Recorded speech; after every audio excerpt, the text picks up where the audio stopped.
at the top of the episode this time, we could remind everyone to follow us on Spotify. You're controlling the Spotify. You're the puppet master. Do you want to let them know about what's going on the Spotify? Sure. There's a lot of playlists that people can check out.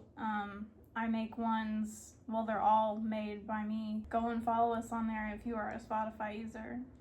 They're mostly, are they all like book playlists so far? No, I remember. I also have some for just like the month. I was listening to a lot of, or I made a playlist for like each month of the year so far, I think, of just what I was listening to that month. Oh, that's cool. I thought if anybody wanted to check out new music or was extra nosy about what we're listening to, they could look at that. And are you still willing to speak to them, or has that changed? I'm still willing to interact if someone wants to send a message. We can brainstorm that over the break, maybe. I've been wanting to do that for a while. You just let them know. Oh yeah, we'll start dripping. We'll start slowly warming them up to the idea as we go. But yeah, today we are here for Bella K. Her debut full-length album has come out July 12th. It's called My Reckless Abandon. I'm so excited for this. You have no idea what's about to happen. You don't even know what you're about to get into. I was gonna give you like a little bit of backstory of like what to expect sonically, but I think it would be more fun for you to just not even know. Those are usually some of my favorite listening experiences, because just on my own, I love to have that kind of experience or like time through my own music discovery of having no idea what this artist could give me. I have never even heard of them. Mm-hmm. I want to hear. One thing I do want to say is, as you can see on the cover, that My Reckless Abandon, the acronym is MRA, and she's been plugging that a lot, like that, like, you know, like hashtag MRA, and I just think that's so funny and iconic of her, because, you know, it also used to stand for men's rights activist. Oh, okay. So I love that she's trolling with that a little bit. You'll have to cut this, but do you remember in high school, I was like writing the phrase reckless abandon all over papers, all over my fucking shoes. Yeah, I was putting it in all my stupid little fan fiction. Nothing. It was just like some term that I probably read somewhere or heard somebody say, and then I became obsessed with it. That's so whimsical. It was really embarrassing and serendipitous. You want me to cut that out? Okay, I will. If you want to keep it, you can keep it. I think it's cute, but and it's so like, do you know how we used to customize our MySpace page with the HTML code? I miss it every single I had moment reckless of every abandon like written in the background of my MySpace somewhere every time. This is about to the lore cut deep on that one. Yeah. I don't know that much about Bella either. Here's what I do know. She has a song called The Sick that went pretty viral on TikTok. That was the first song I ever technically heard from her. And I didn't really pay that much attention to it. I was more so just kind of paying attention to like the TikToks that were using that song in the background. But I do remember, you know, having that song kind of stuck in my head sometimes because I would hear it on TikTok so much. And then a little while later, she had another song blow up called I Love It, I Love It, I Love It. That made me curious enough to look up the artist. And that was when I realized, oh, she's also the artist that sings The Sick as well. So that being said, I do already know quite a few songs on this album, because there was sort of like almost like a little mini EP that came out of a few of the singles, and I didn't even know an album was coming, because as we all know, if I know an album is coming, I try my best to avoid singles. But unfortunately this time I didn't know a full-length album was coming so soon. So I already know the song Promise, I know Say It Say, I know I Love It, I Love It, I Love It, and I know Stop. So I think that's only 4 songs. Yeah, so that's not too bad for a 13-song album. I can live another day. I love the album cover. I know. Is this her debut album? Yes, she's put out a lot of singles and kind of like EP-ish sort of stuff, but this is the first full-length debut album. I love that cover for a debut album. Yes, I love the blue and the dark maroon. Yes, let's get blurred.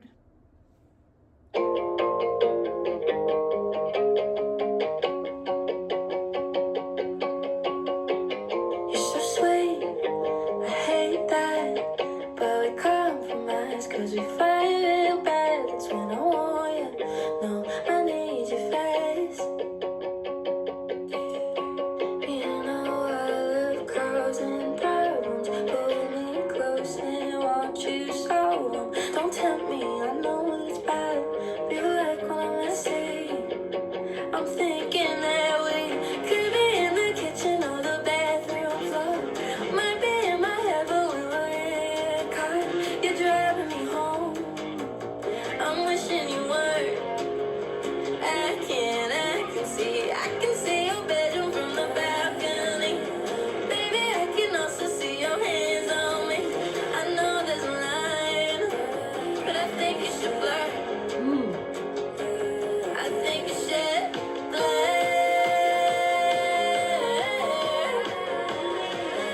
I think you should blur.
Whoa, the darkness in the house. I do believe in a thing called love.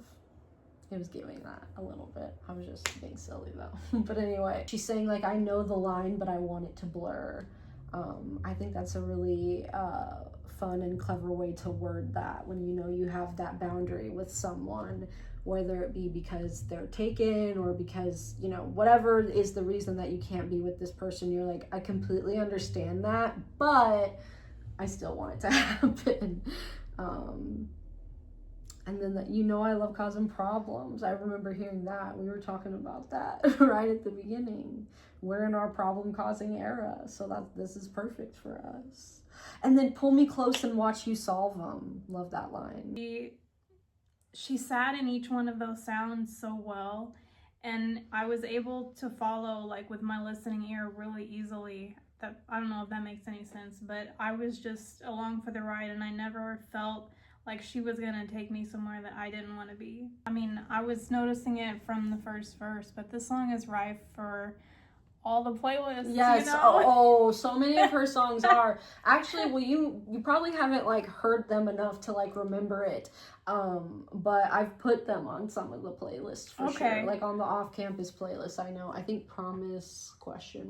Is on that one. Okay, I'll have to go back and listen to it because I definitely listened to that playlist when you sent it to me. Yeah, but all her music is like that. I mean, like I said, I don't want to spoil you too much. I want you to discover the secret as it unfolds. As as an introduction to her music, this was a great song because, kind of like I said, she really sort of gave you a taste of like so many different genres there, but not just genres, like a taste of what all her power encompasses, because she felt so fully in control every moment of that song.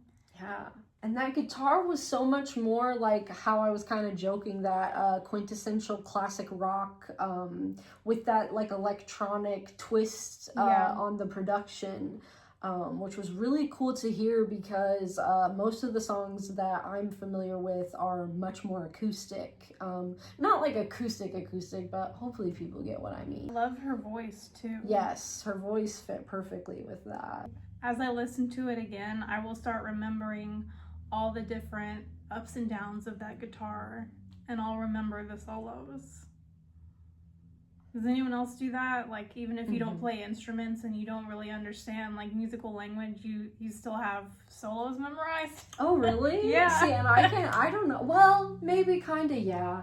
But yeah, it's harder for me to memorize the melody of instruments rather than vocal melodies. But that's another thing, I guess we have our little opposite quirk with. But that's so cool, though, that you can memorize like guitar solos and stuff. Yeah. I can a little bit, but definitely not all the way. So that's really cool. Are you ready for track 2? Yeah.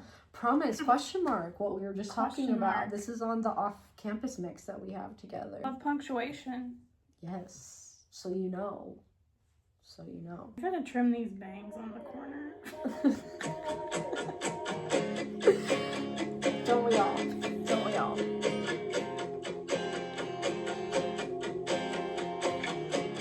Think I'll let you ruin me forever. Laughing like a child with your crooked grin.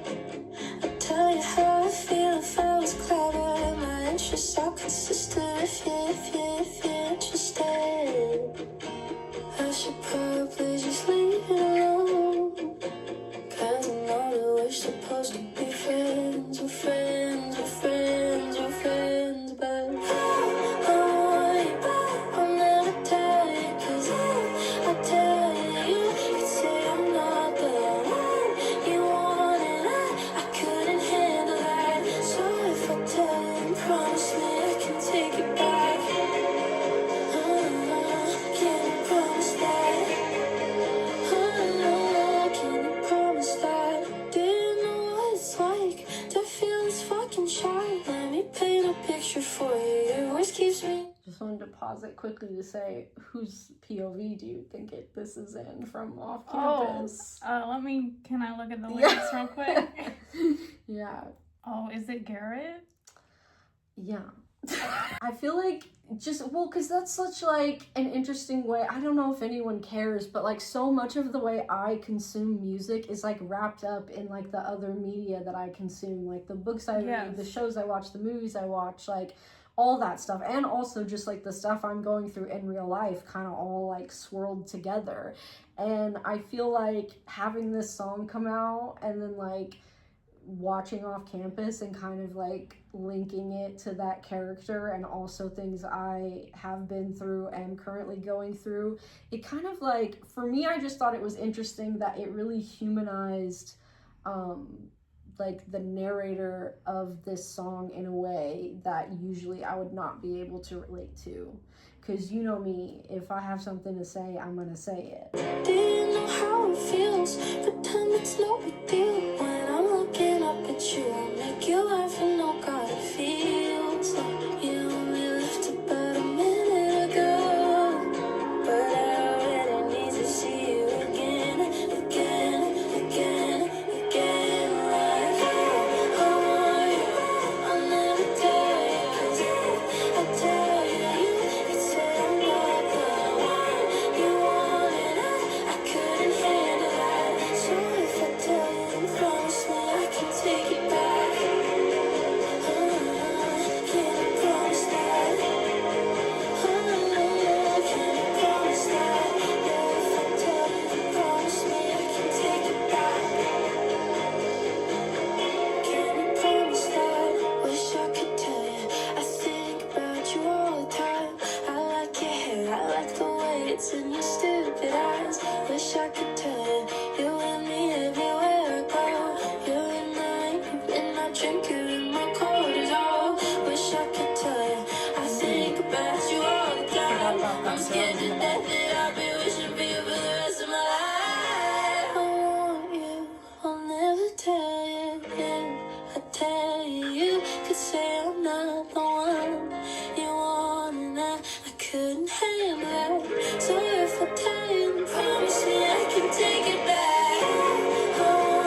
like the bridge on that one. Yes. The kind of run up to that last line where she's, you know, saying it all at once, sort of like an out of breath kind of thing. You have to get this emotion out. But the way that, like, the sound handled that was so well done, because it takes this big pause after where the sound does, like, it backs down. You don't really hear anything but her voice.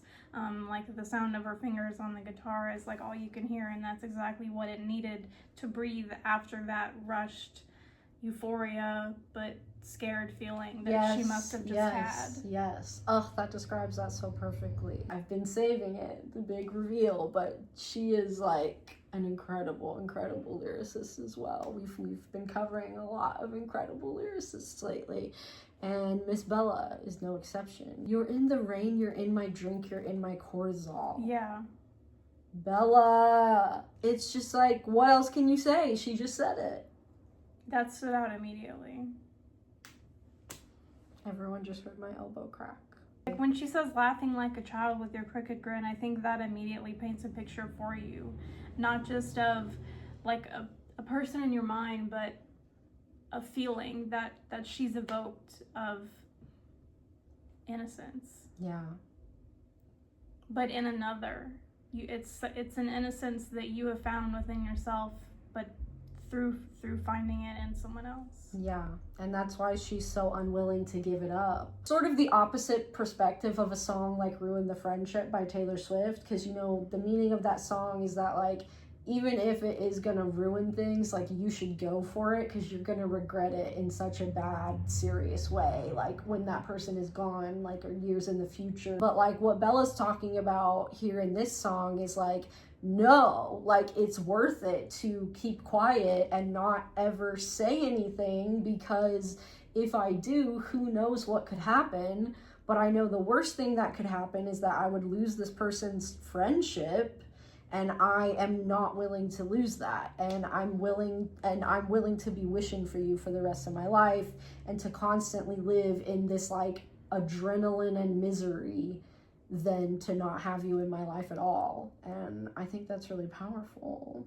I also really like the dreamy and airy quality that's in all of the verses. I think that helps. Yes. That helps set the tone, because, I mean, she kind of has to. I mean, she has to pretend to herself in a way, right? Yeah. To be okay. That galloping beat, and you know, it really starts to feel like this sort of avalanche of emotion, kind of like what you were talking about. Are you ready for track 3, Say It Say? Yes. Are you mad at me? Did I piss you off? Tell me, did I cross the line? Do you wanna leave? Do you wanna talk? Bet I could guess what's on your mind. I know you hate me. Yeah, I can take it. You think I'm crazy. Wanna hear from your lips. Yeah, wanna hear it.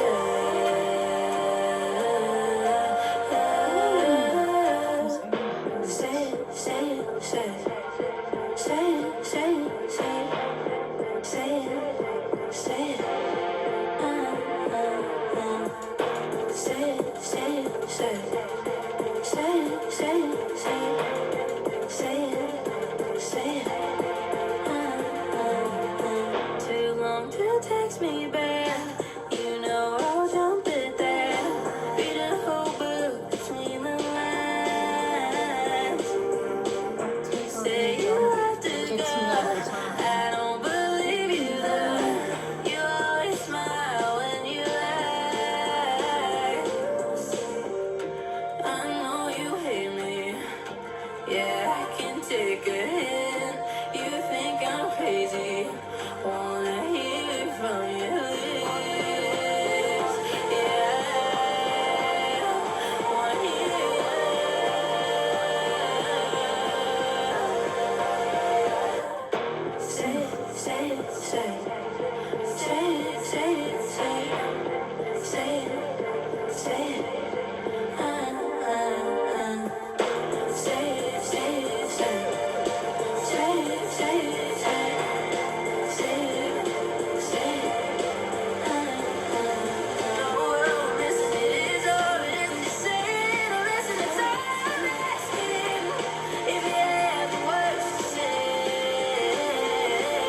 listen to that one in a minute, but oh, love that one.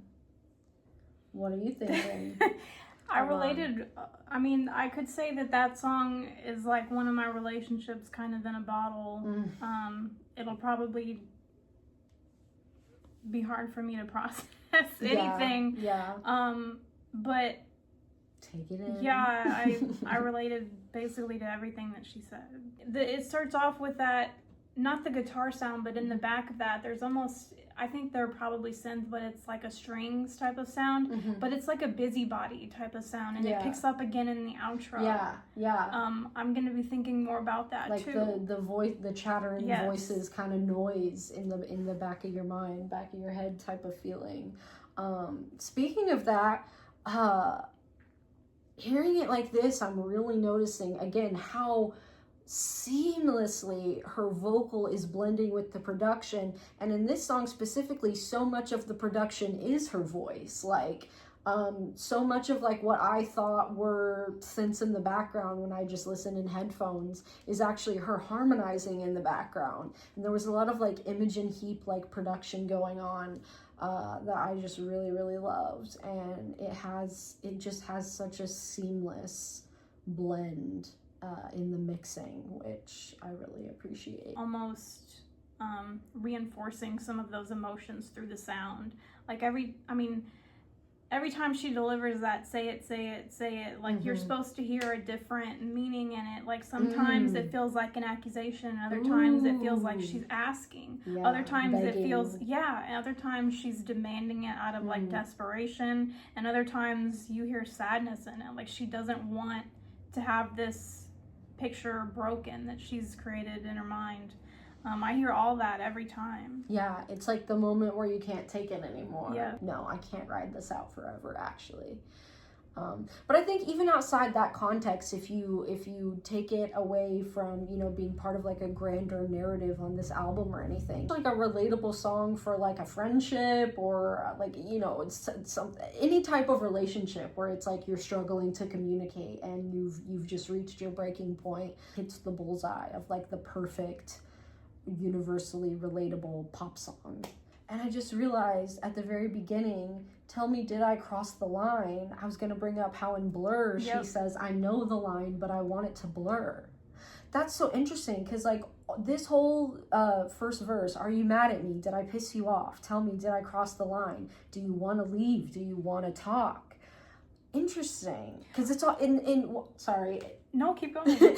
I was just going to say, in Blur, she's so sure of herself. She's like, I know the line, but I want it to blur. But now it seems like she's almost like frantically confused. She's like, I have no idea what's going on now. That's why I need you to say something. But what were you going to say? Well, I was going to say, it's just me projecting my own feelings onto it. But that in itself is so relatable because it's like the person won't communicate at all, so it's left you in such a state of confusion because even if you aren't having issues, if they're not saying anything at all to you, how can you even know that there are no issues? Yeah. So, of course, your mind will project the issues, which is what that whole song is about. Yeah. But then she says, bet I could guess what's going on. Bella, what's going on? Because... Well, oh, no, bet I could guess what's on your mind. Because she keeps saying how you think I'm crazy. It's like she wants them to admit it because she herself is having thoughts about she's going crazy. And so she knows she's crazy. And if the other person doesn't admit it, like she's going to be even more upset because she needs them to tell her this harsh truth. And it's like, well, if you can't even be real with me in this way, where does that leave us? Exactly. That's a whole new layer that I wasn't even picking up on. That's what was so triggering for me. Wow, yeah. That literally, this is me all the time. It makes so much sense. That's why when she's so desperate, it's because she's not crazy, but it's like this whole thing has made her fucking crazy. Yes, I was not like, that is so tea. I was not picking up at all on the layer of like, this could be from the perspective of like, none of this is true. And like, she's just like freaking herself out because like you said, the other person isn't communicating. All right, track 4, Karaoke. Ooh.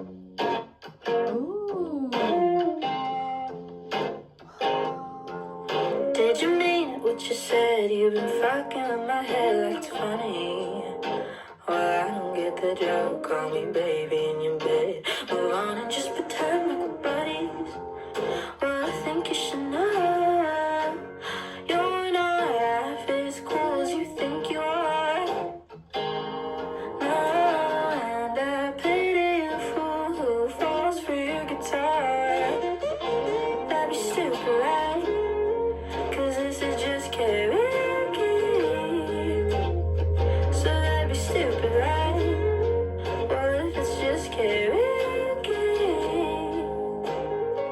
Don't be so stupid, right?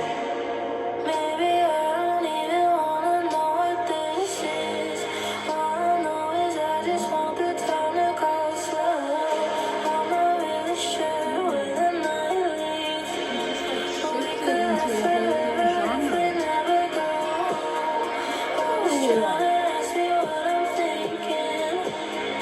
I'm not really sure if you want to know. Baby, stop the car, climb on top of me. We could last forever if we never go. If you let me know, but baby, if you don't say no. You should keep it close to your chest. It's cool when you just make me feel like I'm a mess. You don't call me, I'm depressed. It's the best, right? You're not half as cool as you think you are. No, and I pity a fool who falls for your guitar. 'Cause that'd be stupid, right? 'Cause this is just karaoke. And that'd be stupid, right? If this is just karaoke. Don't be so stupid, right? Maybe I don't even wanna know what this is. All I know is I just want the time to go slow. I'm not really sure where the night leads. We could last forever if we never go. Always trying to ask me what I'm thinking. I'm not really sure if you want to know. Baby, stop the car, climb on top of me. We could last forever if we never go. Bet you're the first. Wow. You really like someone, but first you gotta fuck with it. You only want me when it's wrong, or who's the pessimist?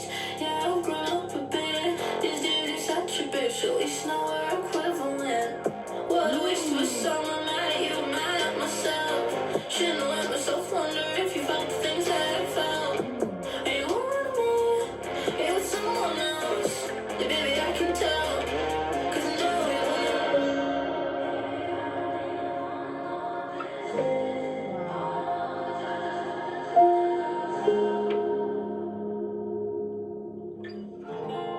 We could last forever if we never go.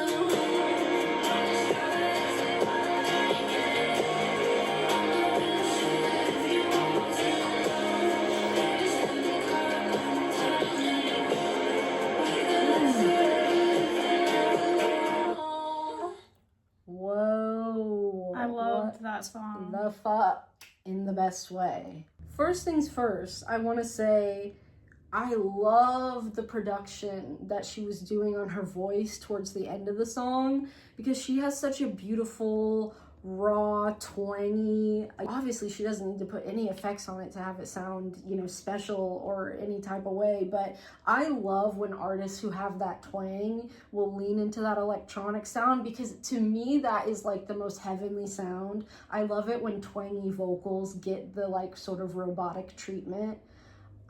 Production wise, like it just like, oh, it's just like, it's ASMR. I loved the sound of that. So I mean the production overall was a masterpiece. Like I kind of feel like it evoked that feeling you get when you're at karaoke, because it's like you're listening to a bunch of different people go up and sing random songs that are going to be all different genres, all different time periods, like all different types of artists. So I kind of felt like maybe that's what they were going for with the production, that it just kept like switching to these vastly different sounds and speeds, tempos as well. That it was really cool, the way it kept switching up and keeping you on your toes like that. Yes. I just reading the lyrics now, I really like the sentiment of this song. Basically, she's saying karaoke as a way of saying that everything this person said to her is fake. It's lines that someone else wrote. It's emotions that they're pretending to have every time they're in a moment, aka when they're singing this song during karaoke. And that's why she says she pities the fool who falls for your guitar, because she knows that it's fucking fake. This would go so well on the off-campus mix as well. But yeah, I was thinking about like what exactly does she mean by karaoke? Because definitely, completely, exactly that. But I also wonder if it could be like we're just playing at this instead of being serious, I guess. I totally see that. It's cruel when you jest. I already have parts of the song repeating in my head. But the drums in that song were really good. They really drew me in. Like every time there were so many different drums. Every time there was a transition, it was just executed so flawlessly. It never once felt jarring or sharp, or like they were stepping into a genre that they didn't know what to do with. It never felt like that. It was so dreamlike. Yes. It was like you just. Maybe that's part of it Very too, immersive. getting lost in the music when you're singing karaoke. The bridge, like we haven't even talked about the lyrics of the bridge yet. Bet you live for this. You really like someone, but first you gotta fuck with it. You only want me when it's wrong. Now who's the pessimist? Yeah, I've grown up a bit. These days you're such a bitch. At least now we're equivalent. What a waste of a summer. Mad at you and mad at myself. Shouldn't let myself wonder if you felt the things that I felt. Wow, yeah, it's like all coming to a head. I was kind of wondering about like, is she mad at herself here? And yeah, she says it here in the bridge. Like, it takes two to karaoke. It's like, yeah, you fucked me over, but I also kind of like, you know, I knew you were trouble when you walked in, so shame on me now. I kind of think those moments where she's saying, maybe I don't even want to know what this is, I think those could be her POV from different times in the situationship. Like maybe she in the beginning also was carefree and like revelrous, and then she caught feelings and the other person didn't. We could last forever if we never go home. I love that line. Because even like she could have been the one who said that to them. Yeah.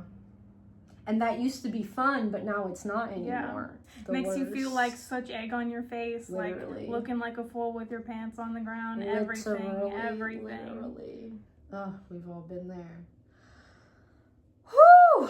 All right, that leads us to track 5. I love it, I love it, I love it. Are you ready to love it? Yep. I think you will.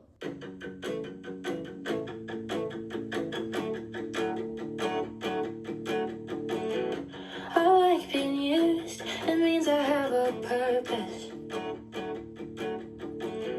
It's the little things you do, at least you're being earnest. Or maybe I'm too fragile, or maybe you're too mean. I've never been real good at deciphering things.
get from your absent, you little fucker. I only love it 'cause it's you. I've been triggered yet again. Yes. Like really I was bad. gonna say something, yeah, really triggering, really bad. Except I'm almost positive that the meaning that I'm getting from this is very, very alternative, not at all what she meant, because it's going to a crazy place. Tell me what you're triggered about. Well, no, I was just gonna make a joke about you and your life. Tell me. I was gonna say some of this is like. Do you want me to tell you what I'm getting from this? Okay, please. Okay. So well, no, go. You go first. I know this is not what her intention was, and that's fine. But the fact that this is what has jumped out to me immediately says everything about me and nothing about anyone else. Okay, right. This song is about dealing with the multiple voices in your head and the different times at which you feel differently about them. Sometimes you're fighting with them and you're like, okay, I'll just deal with it. And other times you're like, oh, it's a great idea to like let this person lead the way. I don't know if that makes sense. Heads we go to yours, tails we go to mine. Let's let fate decide. And there were a couple, like I think maybe the second verse, she was singing, it was just like, it sounded different. The inflection on her voice is different, and it sounded like a different person. And I was like, wow, because the other person has come out now. Because she was like, let's let fate decide. I'll just let whoever wants to come out today. Yeah. The song is about having multiple personalities. You know, I'm always trying to get into that. She says sometimes it happens. That's exactly how it is. Yeah. And when at the end, when it's just her voice, it's like that's the bad one talking to you. Yeah. And that's the worst, when you yourself, or the one who you feel like is the real you, can recognize that there's one inside you that is the bad one. Yeah. That's such a scary feeling, but also like powerful at the same time. Yeah, totally. Because you're like, at least I know what to do now. Exactly. Yeah, yes to all that. And then like, I'll get into like my own personal interpretation in a second, but just these lyrics. I mean, I could go on and on and on and on and on about these lyrics, because this is one of her big ones. Like, she's got a lot of big ones, but this is one of them. Like, I just, it's like we were saying in the Gracie video, you just want to quote the whole entire song. I could tell you the truth, but first you gotta earn it. That's me in a nutshell. Yeah. I just wanted to say quickly, I love a good movie reference, and I don't know if everyone else caught the It's a Wonderful Life reference when she says, don't gotta lasso the moon, just tell me that I'm perfect. Oh, she says lasso. Yeah. Okay. Like, I mean, it's apart from the reference that I love, it's just that, like, you know, people act like you're asking for so much, but it's like, I'm really not. Like, I just want you to communicate, like, and make me feel loved and seen and special and all that stuff. Like, and she says, maybe I'm too easy, maybe you're too hard. I've always been real good at taking it too far. Yes. And her voice on this is, I mean, I love her voice, but it really shines on this track, especially on the pre-chorus. I always think it's so interesting when a pre-chorus almost hits a little harder than a chorus. I love it when we fight, and I like it when you're mean. That's 100%. Yeah. Well, and speaking of that, that's like kind of my own personal interpretation with this song, is that it's very sapphic to me, and I have no idea anything about this artist's life, sexuality, anything. So who knows? It's probably not a sapphic song. For me, it's so poignant to view it through a sapphic lens, because I do like it when girls are mean. I'm so tired. I feel like the Joker in that scene, the Joaquin Phoenix film, when they're like, you think that's funny? And he's like, yes, and I'm tired of pretending like it's not. Like, I think it's hot when girls are mean. Yeah. I'm sorry. I know everyone loves to hate a mean girl. I wish I could. But I can't. Like, I have an affliction, quite literally.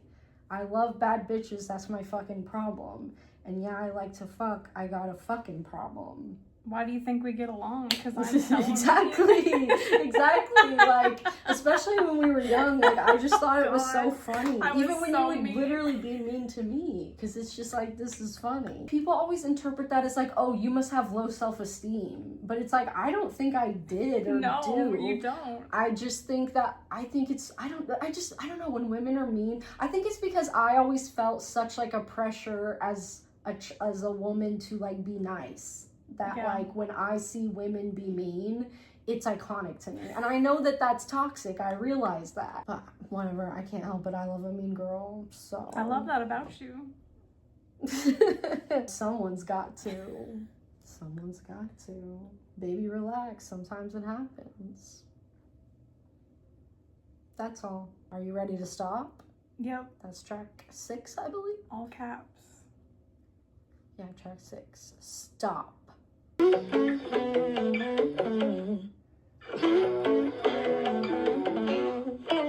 too into the games we're playing.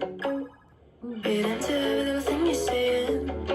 Well, yeah, you know me and all my fantasies. You're a little bit older, I'm a lot more green. I'm sure you know that, baby, you just got the thing about you. Well, I swear that I can really learn my way around you. It's not my fault that you turn it on and I can't turn it off, and I don't really want to. Chemistry is high, I can't even lie. Tell it to my friends, that's so sick of mine. Stalking you online like your Spotify. I can make it better if you make it mine, bitch.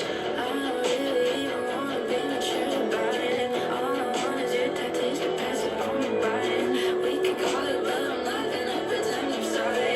I would never really say that if I'm being honest. Oh my god, I think I gotta knock it off. I think I gotta stop. I don't really wanna stop, bro. Stop, I can't stop. I hate waiting on a text like, the things we do in my head. Oh, it's not my fault. You turn it on and I can't turn it off, and I don't really want to. Chemistry is high, I can't even lie.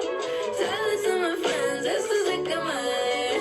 Stalking you online like it's Spotify. I can make it bad if you make it mine, bitch. I don't really even wanna be mature about it. All I want is your tattoos to press up on my body.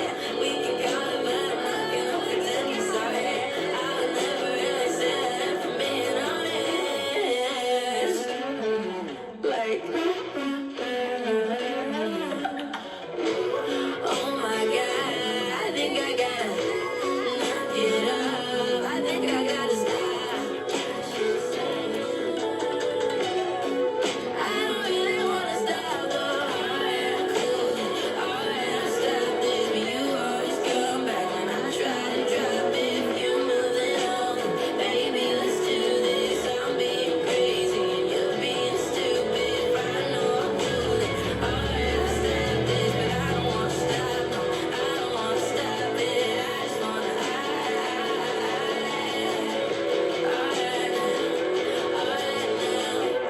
oh my god, I think I gotta knock it up. I think I gotta stop. No, I actually gotta stop. Stop! He's gonna know it's about him. I don't really care. I thought that one was really fun. Yes. I liked how it was just her talking to herself, Yes. basically. Yeah, this is one of my favorite songs of hers. So much I could say about it.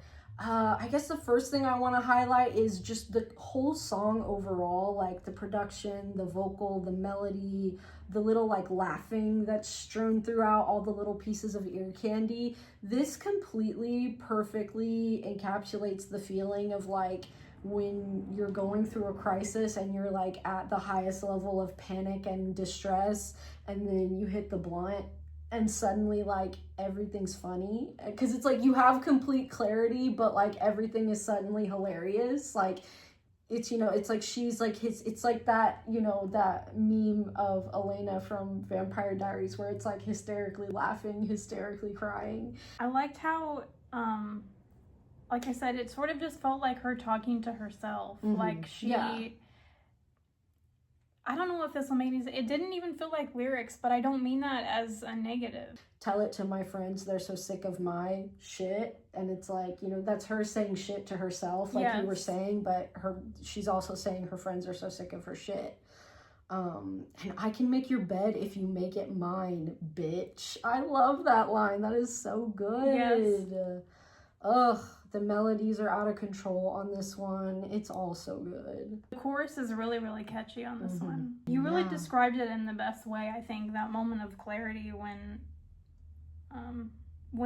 not necessarily the negative emotions, but the moment of realization sets in, and you don't feel negative about it. You can just have like even real moment with yourself. Yeah, even if you know it's all going to come crashing down later, like you know you're going to be crashing out about this later, this is your moment to just like laugh about the absurdity of it all. You know, she says, I'm way too into the games we're playing. Like, she also makes it sound like a bit uneven because they're older and she's I'm a lot more green. Yeah, but it's like she's even into that. She's like romanticizing and eroticizing that, which I can relate to.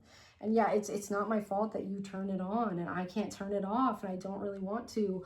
I gotta put this on my Caroline mix. We should start a new Caroline mix. Remember the one iconic one you made? Of course, yeah. Help, I'm Alive. I tremble. I put that on the Don't Look Under the Bed mix. We really made it. It exists. I don't know if it's visible on your profile. I think I added it, but I'll do it after this if not.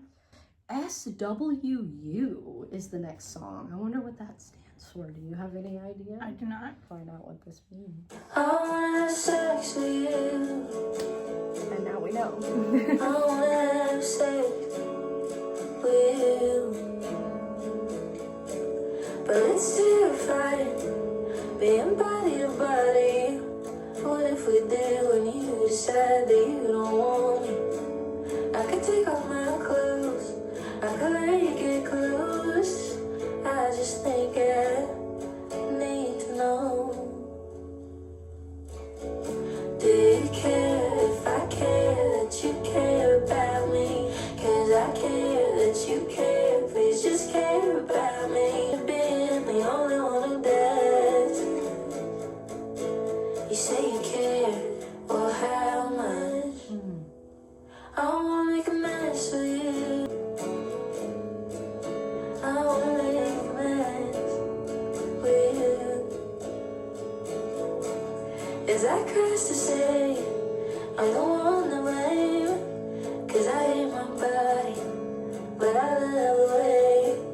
I could take off my clothes, I could let you get close. I just think I need to know. Do you care if I care that you care about me? 'Cause I care that you care, please just care about me. I'm so scared of being the only one who does. You say you care, well how much? I love you, say it back. Will you mean it if we touch like that? Do you love me? That's all I ask. Let you mean it when we touch like I wanna have sex with you. I wanna. If you care about me.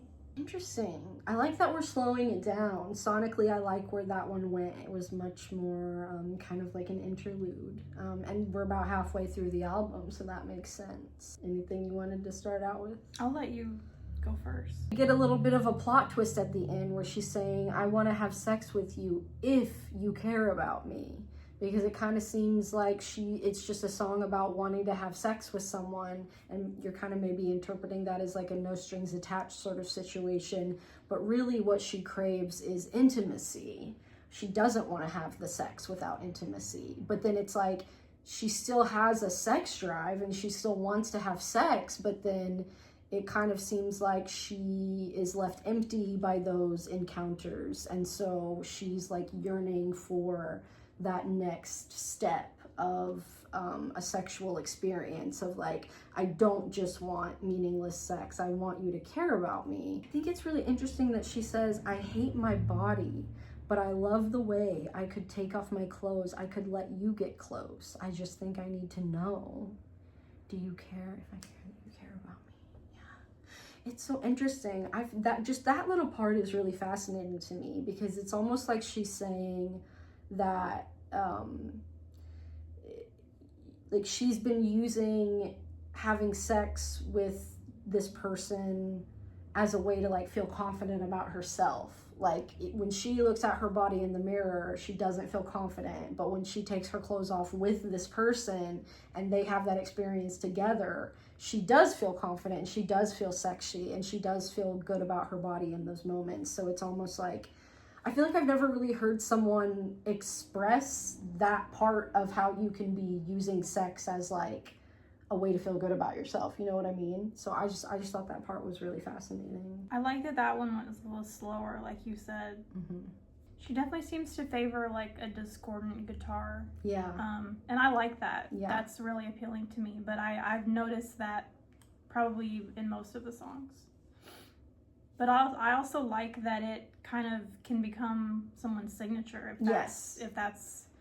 if they work it into everything in a way that makes sense to who they are. I love that kind of thing. Yes, and in that vein, I was gonna say kind of a similar thing about a lot of fast-paced, repetitive lyricism. But I'm saying that is a good thing. That's not a bad thing at all. Because again, it's like it kind of sounds like when you hear a song like this, you're going to be like, that sounds like a Bella K song. The same way people say like, oh, that sounds like an Ariana Grande song, or you know, any artist that, like you were saying, is able to hone in on their signature sound. Yes. And I really think she absolutely has, which is so impressive for such a new young artist. Also reminds me of how, especially on a debut album, it's really, really exciting as a listener to feel like you're getting a sense of their musical personality. Yeah. And I definitely feel like I'm getting that with her. And with each new song, I feel like I'm hearing a new facet of what she's capable of. Yes. Yeah. Love stuff like that. All right, yeah, this is track 8, Sleep for Dinner. Sometimes I eat sleep for dinner. Chew my food and spit it out. Gluttony, Lord, forgive it. Savory turns poison in my mouth. How can something meant to keep you alive keep you from living? All I do is think about what goes in my mouth. If it should go in, and how I can get it out. Oh, I've had my ups, but I'm going down. I'm screaming, I need some help. I can't get better, I don't know how. When all I do is think about what goes in my mouth. What goes in my mouth. Sometimes I eat sleep for dinner. Drown the hunger in my bed. One skipped meal away from dinner, and I'm far away from looking like the girl in my head.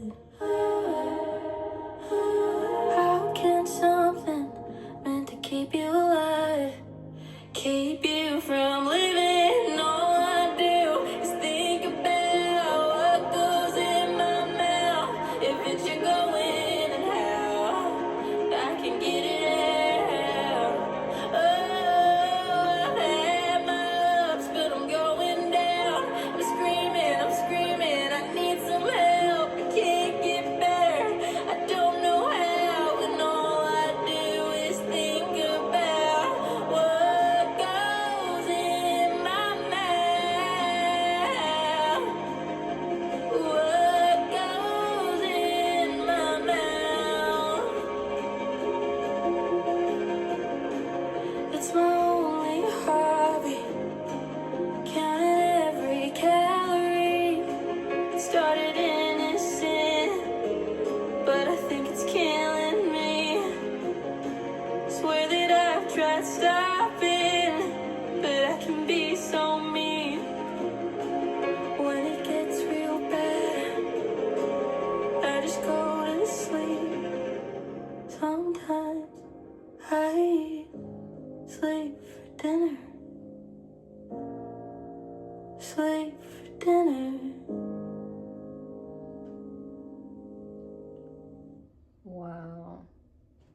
I've never heard a song about eating disorders be so frank. Yeah. And yeah. Even though she is using some, metaphors here, it's still, she makes it so easy for you to understand what she's going through. Yeah.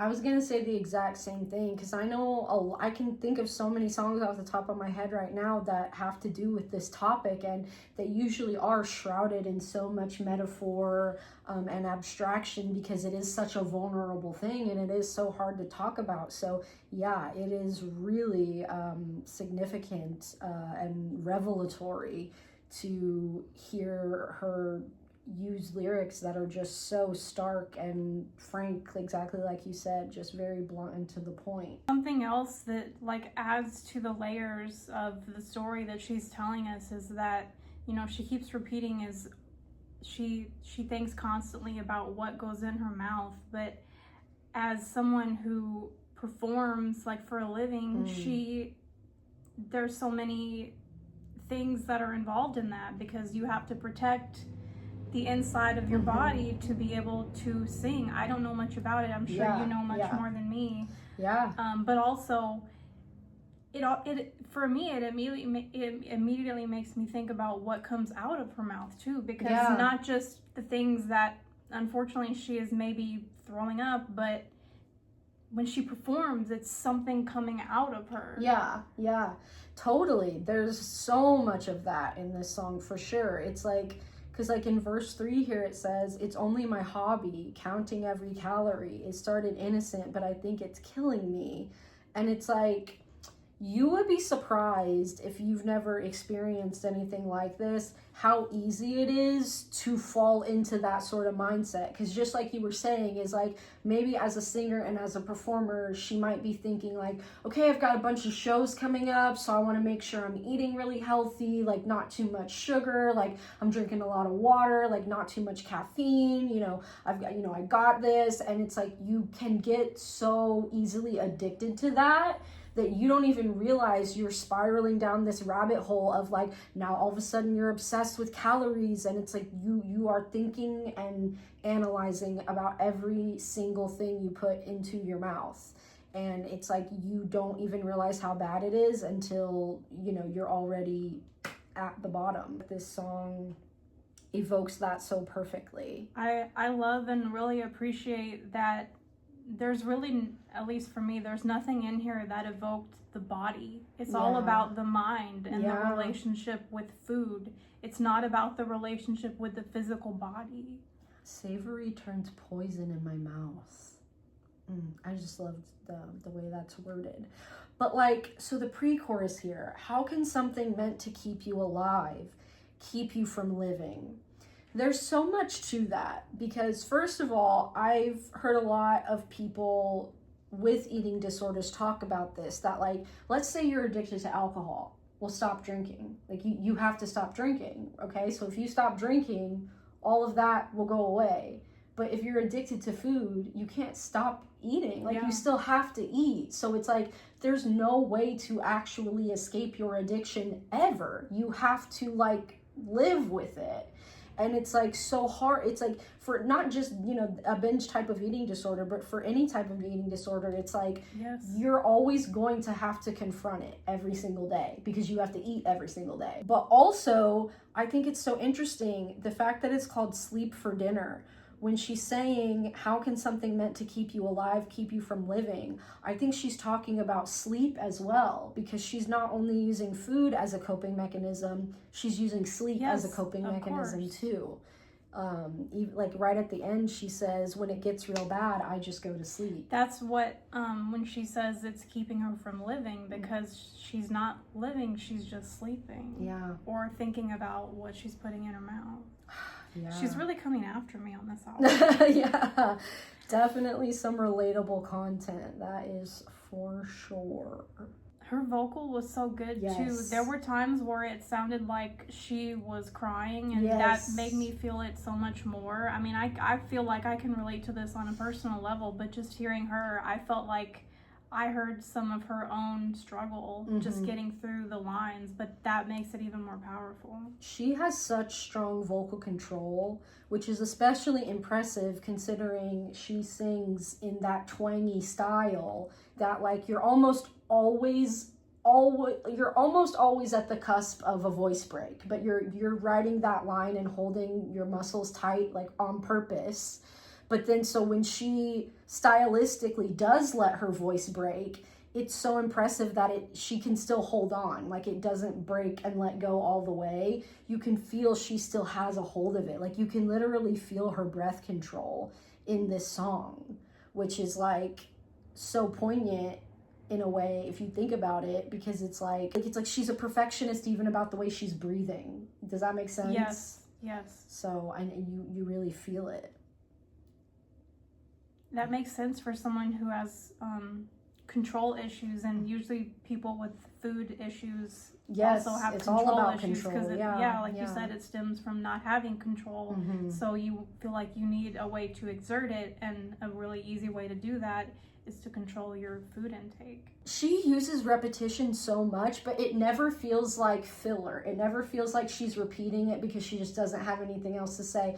I know so many artists where it's like, you know, they give you a chorus that's just one line and it's like, you couldn't really think of anything else to put there, could you, girl? You know, but like, never comes across that way. And that's just, I only point it out because I find it so impressive. Do you have any more you wanted to say? No. Sleep for dinner.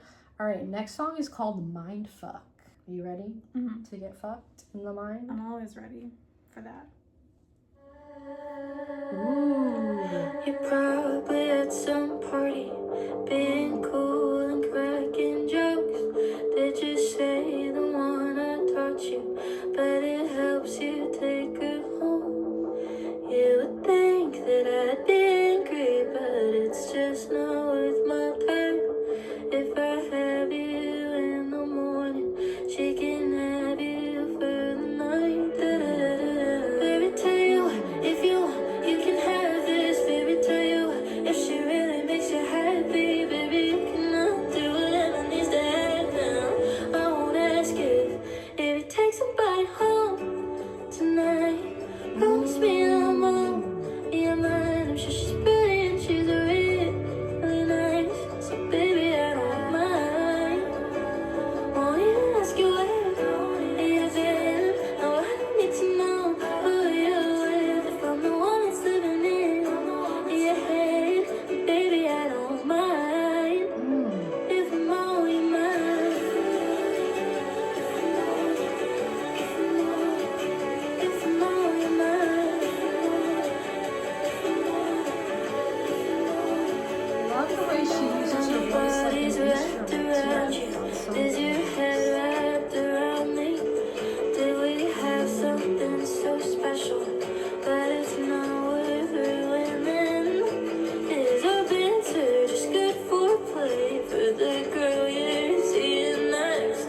Either way, that means I'm something you got in your head. Baby, tell you what, if you want, you can have this. Baby, tell you what, if she really makes you happy, baby, you can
love the way at the end there, her vocal kind of mimicked the instrumental loop at the beginning of the song. So it's like if you were to be listening to the song on repeat, it would really have that like hypnotic looping energy, which I feel like totally plays into what this song's about. The vibe that I get from this song is like, I think she's kind of, regardless of what that person feels, because we don't really know, I think she's kind of deluding herself into maybe believing that no matter what they're doing now, like they're still thinking of her. Not saying that they couldn't be, but it's like we don't know because we don't have their POV.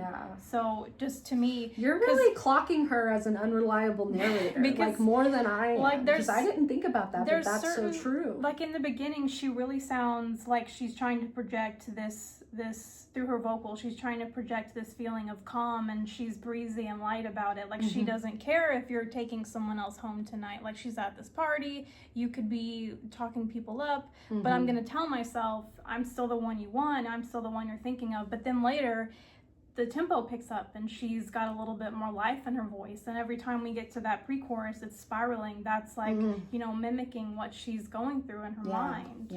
Totally. Because ultimately it doesn't really matter what they feel anymore toward her. This is what she's got going on in her mind. Like she can't get out of the cycle. She's the one who's been mind fucked because she's so caught up in whether or not they're thinking of her. She can't move on. To what you were just saying, I feel like that this line here speaks to that when she says, do we have something so special that it's not worth ruining? Because remember how we were talking about in that other song, she was the one saying like, oh, I don't want to say anything because I don't want to ruin it. And so like now kind of like what you were saying, she's like projecting that onto the other person. She's like, oh, maybe they're doing this because they just don't want to ruin what we have. Like, oh yeah, maybe it's like this. Basically everything you just said. But it's interesting because the way I was interpreting it just upon first listen, I was like totally believing her. So when you take it from that context of like, if it is true, if this person is hooking up with other people but still thinking about her, I was going to say that kind of like when I brought up Ruin the Friendship, the Taylor Swift song, this is kind of like the inverse of a song like Mr. Brightside. Because, you know, in Mr. Brightside, he is so tortured by the vision of, you know, the object of his affection hooking up with somebody else. But she is almost like getting off on it. And I mean, he kind of is in that song in like a miserable way as well. But I almost kind of wonder if like maybe that's the mind fuck of like, how weird is it that I'm actually like turned on by this, if that makes sense. So I think that's just kind of like a fun alternative way to interpret it as well. I see that too. I wasn't expecting that, and I really like where it took us. Yeah. But you're right, at the bridge here, she does seem to be injecting this tone of like eroticism, but there's anger too. Exactly. Yeah. It's almost like when you scratch your nails down someone else's back, I hope you feel it. Exactly. It's like she's casting a spell, and like she's like, it's like she's getting off on her own like jealousy as well too. It's just sort of like, and I'm very attracted to that. I love songs where the artist is reveling in sort of like darker, more negative emotions that like maybe make you seem like the weirdo, you know, like I need stuff but like yeah, that. because that's so human. Like we all feel these things and we all have these moments. So I just love the artists who are brave enough to actually put it in their lyrics and, you know, say it with their chest. So me too. This was a really powerful one for me. Yeah, I liked it a lot. Next song is called Tongue. Are you ready for Tongue? Yes.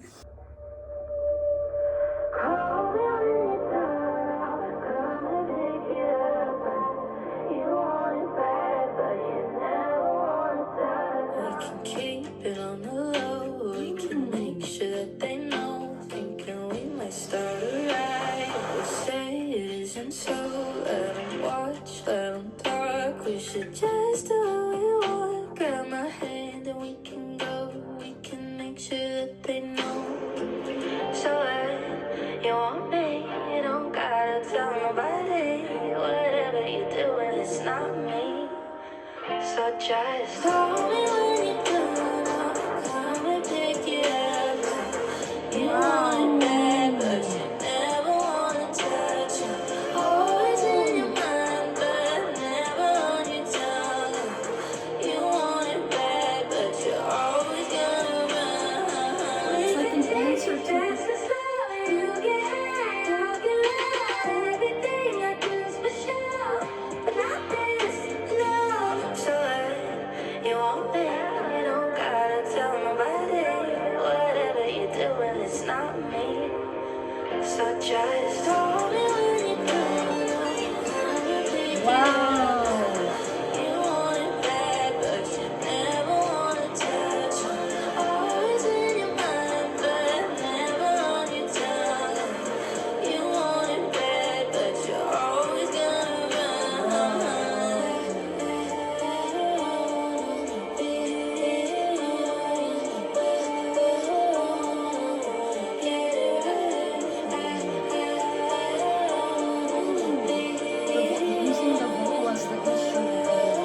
Oh, she did this one for me.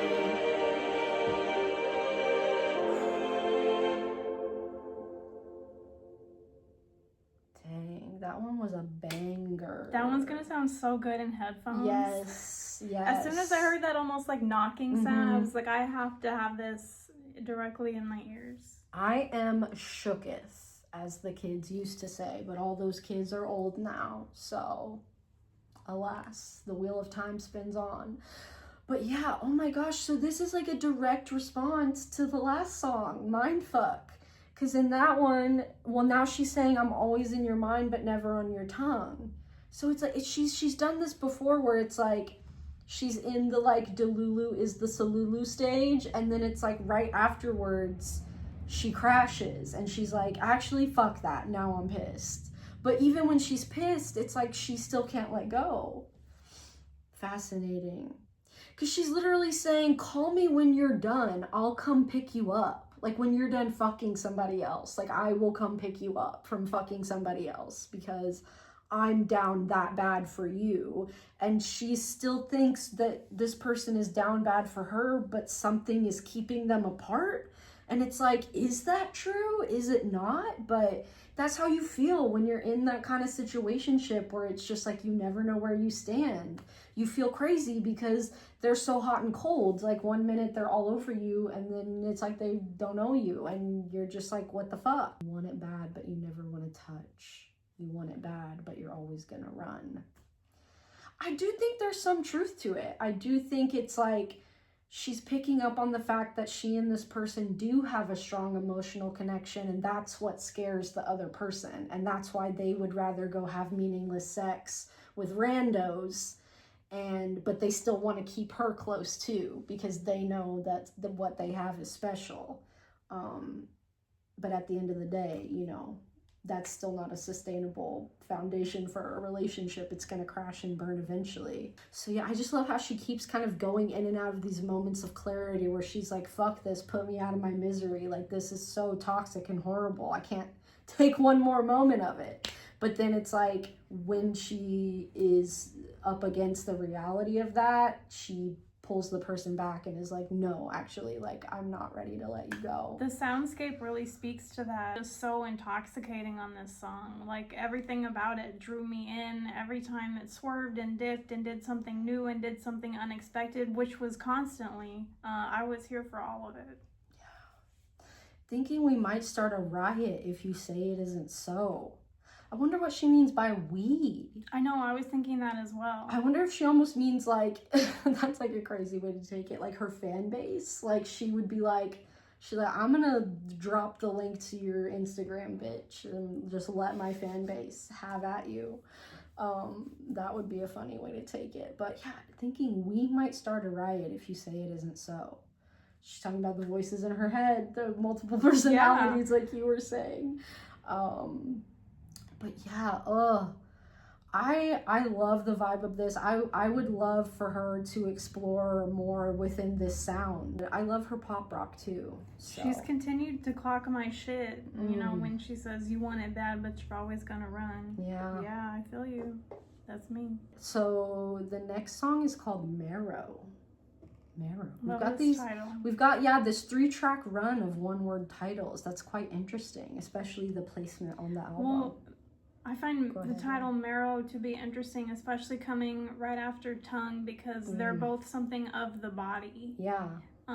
So they evoke, you know, just a feeling of the body. Like, I'm going to be thinking of my body when I hear this. So, yeah, because we're going from mindfuck to tongue to marrow. So, like, going, like, from head to, it's, like, down. It's interesting. It's interesting. Can you pick up the phone?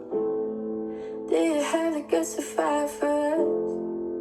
I'm loyal to the bone. But maybe marrow isn't good enough. Shouldn't you be sure? Shouldn't it be obvious? Shouldn't it be easy to want this? Shouldn't it? Well, if I'm not what you want, you don't have to stay. I'm falling in love, but if you don't feel the same, then go.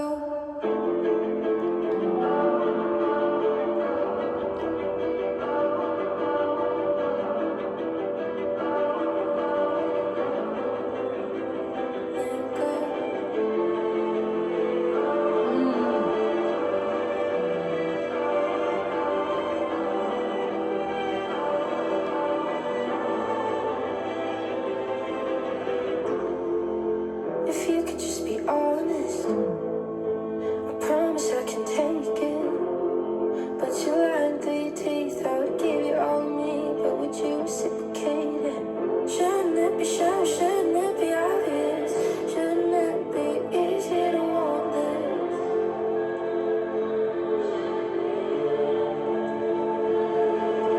If I'm not what you want, you don't have to stay. I'm falling in love, but if you don't feel the same, then go.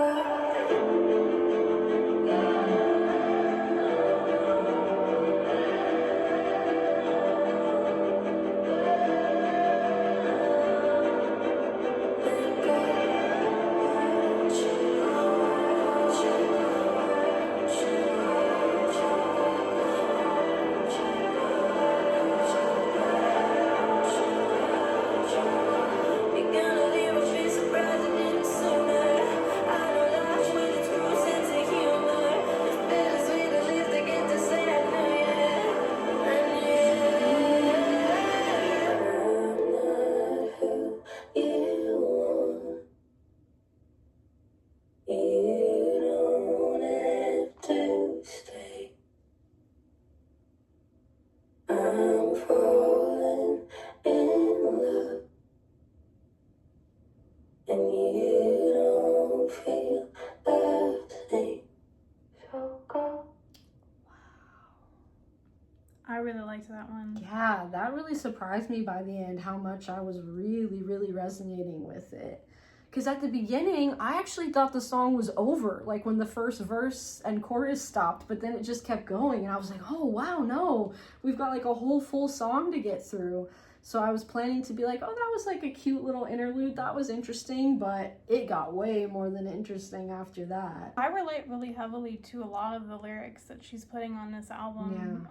Some things that I kind of thought were hard to put into words, I feel that she's been able to explain them, so that feels satisfying. The sound of this song came at the perfect time, because it really started out so different than what we've heard. She's only like dipped into, I think, strings a little bit. I don't really remember hearing too many keys, so that was like a new sound that we've heard, and that caught my interest immediately, and it just held through the whole song. I never felt like anything that she did in that song was something we had heard before. It was a new listening experience, and that's the perfect time on the album when you want to put something like that in there, because if you think you know what she's gonna do next, now you don't. Exactly. She always will surprise you. Yeah. I love when I have that kind of experience with an album. Yeah. And so much lyrical growth and thematical growth kind of to that point as well, because, you know, it kind of, you know, we've had a lot of songs on this album about like, you know, chasing and yearning and like not knowing where you stand with someone and being so afraid. Like, you just feel like you're on a knife's edge the whole time. Like, if I tip this like even a fraction one way, it's all gonna fall apart. And it kind of seems like this is the point in the album where she's realizing she's exhausted. She can't do that anymore, and she just wants it to be over. But at the same time, she's realizing, you know, like in the pre-chorus, shouldn't you be sure? Shouldn't it be obvious? Shouldn't it be easy to want this? And she's realizing like, oh my God, like I've been chasing this person, like so desperate for like their time and attention and to get them to want me. And she's like, she's finally realizing how fucked that is. Cause she's like, it should be easy to want me. You should be obsessed with me. Like the fuck? Like, it's like, I should not be settling for someone who gives me scraps. And she's been begging for scraps this whole time. But now she's finally saying like, no, I don't want that. That's not good enough for me. You know, why don't you go? She keeps repeating the question, why don't you go? And like, if you don't feel the same, then go. Because when you're in these types of situations, like when you talk to your friends, like she says, my friends are so sick of my shit, because her friends are probably telling her like, stop talking to this person, like block their number, like don't entertain them anymore. Like they're clearly not serious about you. Like they're messing with you. Like just stop entertaining them. But you can't stop because you want it to continue. And it's like in those situations, we always put the blame on the person, like on the narrator of like, just stop talking to them. But it's like, why don't we put the blame on the person that's making you feel this way? It's like, why don't you stop fucking with me? Why doesn't this person just leave me alone? Because they're the ones, when you think about it, they're the ones with the power in this dynamic, because I'm the one that's obsessed with them and they're the one that's stringing me along. So why is it my responsibility to get myself out of a situation when the other person is the one who has all the power? And why will they not cut the cord and put me out of my misery, you know? Like you were saying earlier, the way she's able to deliver it so softly is really, really fascinating. And like, just, I'm loyal to the bone, but maybe marrow isn't good enough. I really feel that. Yeah.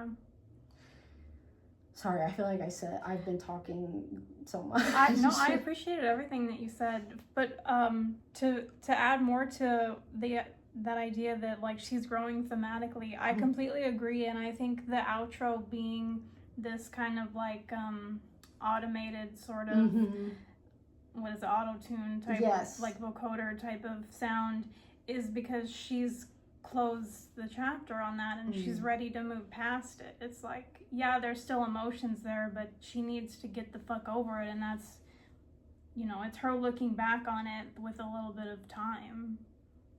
That makes any sense. Yeah, totally. It's bittersweet. At least I get to say I knew ya. Someone is like fucking you over and ruining your life, and you're like, but at least I got to have them for a time. Like you're still in the love spell a little bit, even as it's ending. And it's like, it's like that line in Driver's License when Olivia says, you know, like, you know, it's, I can't remember the exact line, but she's like, my friends are talking shit about you, but like, I feel sorry for them because like, they don't know you like I did. And I know that you're the most amazing person who's ever lived. It just is a little unfortunate that you fucked me over and ruined my life, but you're still the most amazing person that's ever lived though. Like that feeling, it's just so, it hits to the bone for me, for sure. I also love that she only says it once, the title and the whole song, and it's right at the beginning. Yes, it sets the tone perfectly, because what a gut punch. Yes. I think that's just kind of like a metaphorical way she's talking about a relationship that's not going to work, is because like when you do a bone marrow transplant, it has to be like the right match. You know what I mean? Yeah.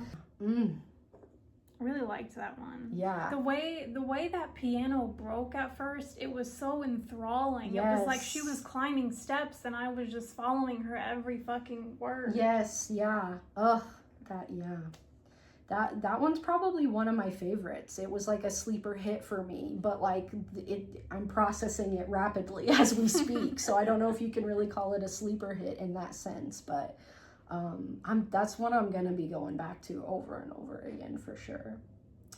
All right, are you ready for the penultimate track? Yeah. This one is called A Father's Lament. What a title. Yeah. Hey, Snooze, it's your dad. Just checking on you. Give me a call whenever you can. Have some time.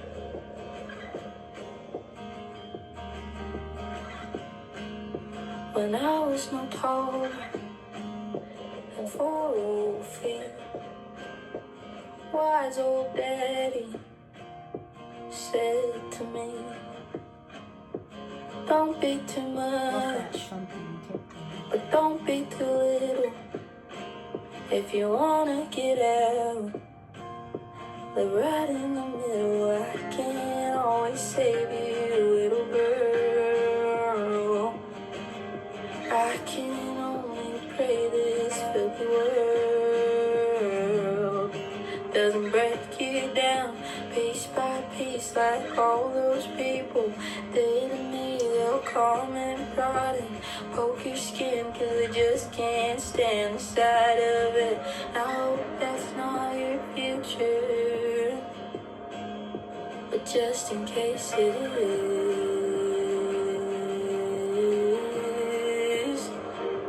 don't be too loud. Our loud isn't their loud. Don't be too proud. Girls like you can't be proud. Humble, smart, and patient. Live those words like they're sacred. You black baby girl. Don't waste it.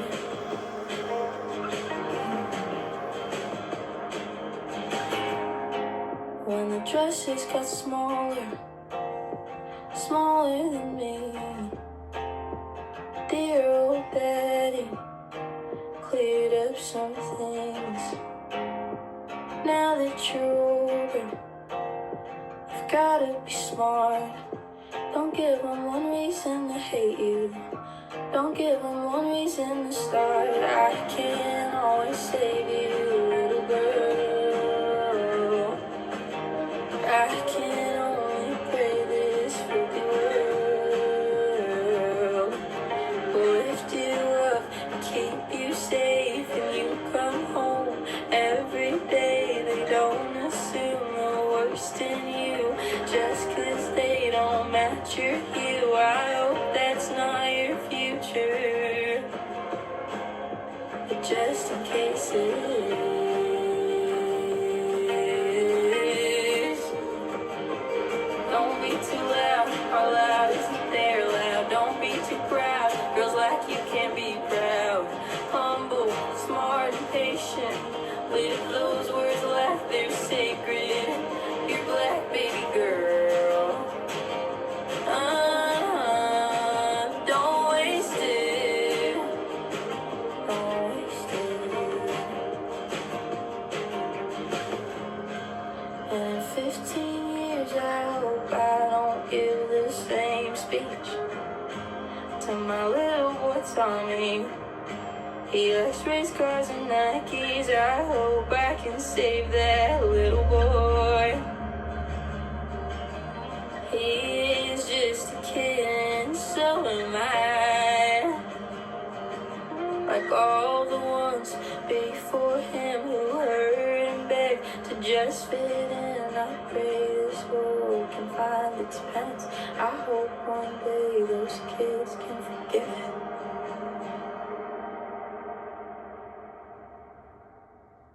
Wow. I'm glad that she put this song Powerful out. transition, title-wise. Yeah, it's like we were saying about the song that was touching on eating disorders. It's just, it's refreshing and sobering, and humbling and so many things to hear a song about racism and what she faces as a black girl, from being a black little girl, like a baby girl, to a little girl, to an adolescent young woman, and where she is now. That unique experience that she's had to navigate, just putting it so bluntly. I like that I could always hear in her voice the complex emotions that she feels, because I was picking up on, of course, sadness, that this is the reality that many children are taught, but also anger, because why, you know, of course we don't want to live in a world where a parent has to tell a kid that, but it's not necessarily the parent's fault. But just having to deal with those feelings.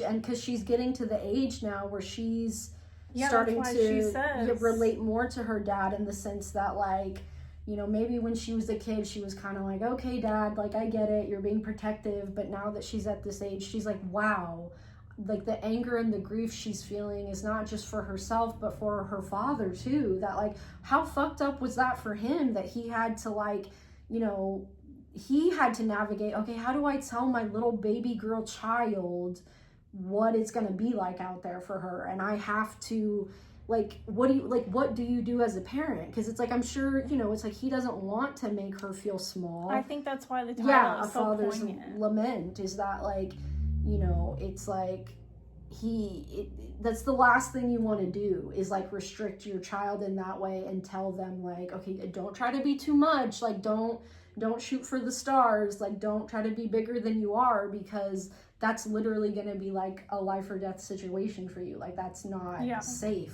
You know, black children in general, but black little girls specifically, are just, it's like they just don't get to be children. It's like they're so immediately sexualized, like in verse 2 when she's saying, when the dresses got smaller than me. Made me wonder if the sound of this song, even though I do feel it fits sonically, like, within everything we've heard, but it kind of made me feel like, I wonder if the sound is the kind of music that her dad is, like, gravitates to. Like, I don't know anything about that would make I sense. have no idea if that's true, but I, like you said, I could see that, and it would be like a sweet sentiment on top of a complex situation. I was about to say something kind of similar, because, you know, she includes some of her dad's actual voice that we hear at the beginning, and kind of like what we were talking about with calling it a father's lament. This song is her way of giving him voice to say the things that he might not ever want to say, because he doesn't ever want to make her feel like, you know, a burden. Or not only is this her way of giving him that voice that he wasn't able to have, but, like, I almost feel like, literally, like, when she hits the baby girl at the end of the chorus, it's almost like she's imitating her dad's voice. And so she's kind of like she's kind of like becoming her dad, like, not in a bad way though, but in a way of, like, she is allowing herself to be the vessel for what he's been through as well.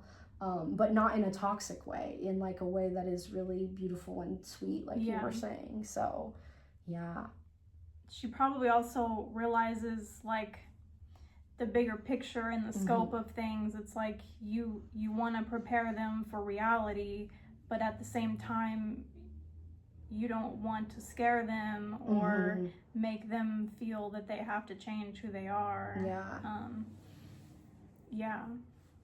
Really powerful song.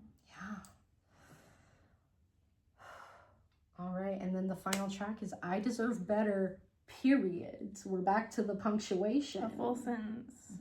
We've got it. Are you ready? Yes. All right, I deserve better.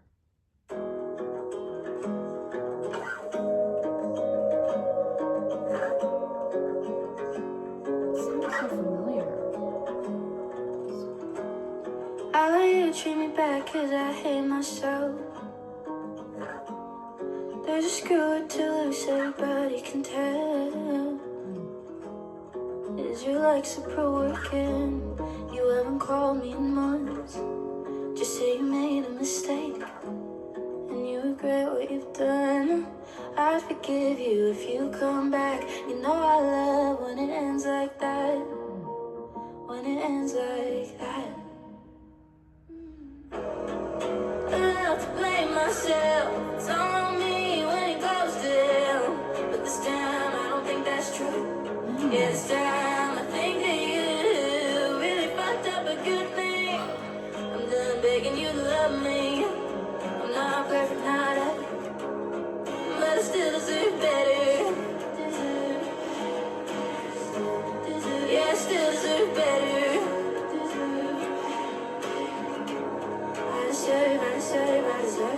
I deserve better than a narcissist. When we're screaming at each other, gotta live this why I'm saying sorry again. You're so sweet in my head, but you're not how I dreamt you.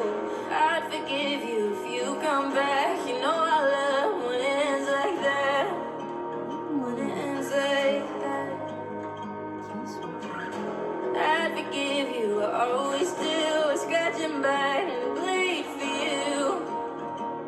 For you. I have to blame myself. It's all on me when it goes to hell. But this time I don't think that's true. Yeah, this time I think that you really fucked up a good thing. I'm done begging you to love me. I'm not perfect, not ever, but I still deserve better.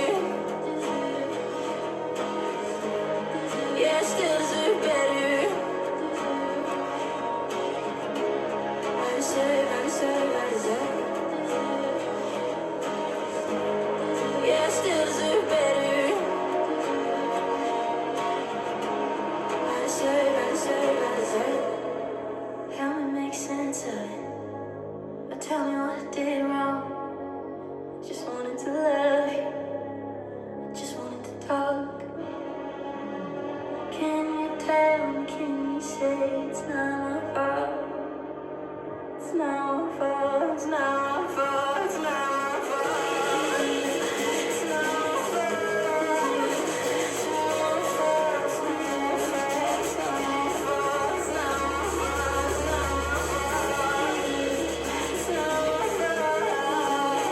It's not my fault, it's not my fault, it's not my fault, it's not my fault, it's not Nice. Wow. So we made it. I like that one. That was the album. That one was a banger for sure. Ended on like the perfect, strong, chaotic, discordant note. It really was like the culmination of the whole thing at once. But yeah, it's just like I was saying, like she literally says, I'm done begging for you to love me. Like how we were saying in, I think a few songs ago, we're like, she's out of the push and pull and the addiction to that. And now she's realizing like, I don't have to put up with this because there is someone out there who will not treat me this way. And I don't have to cling to this person, a narcissist, because I can do better than this. Like I deserve so much better. So I love that that's the note we're ending on, you know. I was so afraid that we were going to end on some cliffhanger where she's still just kind of like caught up in the madness of it. But I love that she's breaking free. And you feel it like the more kind of industrial, grungy, dark pop vibe that we're sort of slowly bleeding into. Just that refrain at the end of It's Not My Fault, and the way that her vocals started like bleeding into the instrumental, and the instrumental is now overpowering the vocal, and everything is just kind of like melting and clashing together in this really cinematic, beautiful, poetic way. I love that she called them a narcissist. Yeah. I know that people like say that all the time, but to me that's not a word to throw around. Like, I know what a narcissist is. I'm sure she means it. Yeah. It doesn't sound like she's just saying it flippantly, because it's like she's been defending this person the entire album. Yes. And she's been blaming herself and maybe thinking, oh, is it me? Am I the problem? This, that, and the other. And now she's coming to terms with the fact that, no, this person sucks and they're mistreating me really badly and I deserve better. But yeah, I'd forgive you if you come back. You know, I love it when it ends like that. She's realizing that she's always going to have these addictive tendencies, and she's always going to be attracted to this type of tumultuous relationship, but now she also has the experience and the wisdom to not let herself fall into that trap that she knows she's vulnerable to, if that makes sense. I agree about just the thematic ending. It's so satisfying that she's in this self-aware but also healing place. She's not healed, but she's healing. Yes, and being kind to herself. Yes. And like empowering herself and putting, because she says, I love to blame myself. It's all on me when it goes to hell. But you know, she's realizing this time that it wasn't her fault and it was the other person who was fucking things up. I like that she says she's not perfect, Yes, not ever. I loved the rhythm and the rhyme scheme Yes. of that. I'm not perfect, not ever, but I still deserve better. And then the way it repeats, still deserve better, still deserve better. So good. And like so good. during the bridge, it was kind of hard to hear, but I think there were some echoing, maybe vocals behind. I really want to hear that in my headphones. Yeah, me too. Oh, this is gonna go super hard in headphones for sure. I know I say that every time, but it's kind of just the way that music works. This is a fun album on first listen. Really fun. I'm really excited to hear it all the way through since I knew about like 4 songs going into it. And it's interesting because on the little kind of mini EP that came out, those 4 songs were in a different order than they are on the full album. So it's like, it tells such a different story. And so it's like, I'm so used to listening to that little EP and the track list that it goes in. Now it's like, I have to relearn the timeline and the narrative because they're all in different places. And I just think that's really fun. And it leads to like a new, fresh listening experience if you're someone like me who already has been spinning those songs out. So that's going to be really interesting to get the full thing all the way through in the track list that she chose for the album. I'm just so excited to have an alternative, more rock-leaning pop girl on the scene. Yes. But yeah, no, I'm so excited for Bella. I hope she keeps going up in her career. I see nothing but good things in her future. And do you know how old she is? I don't think so. I'm assuming early 20s. She looks really young, but I'll look it up. She's 20. Her hair is beautiful. I know. I love her style too. She's just got that cool, like alternative, like, you know, leather jacket girl style. But then she can also be like feminine and cutesy too. And like, I just love it. I love the way she can get into sort of like almost the bubblegum leaning pop rock, but then she can get dark and grungy and industrial and almost metal leaning with it too.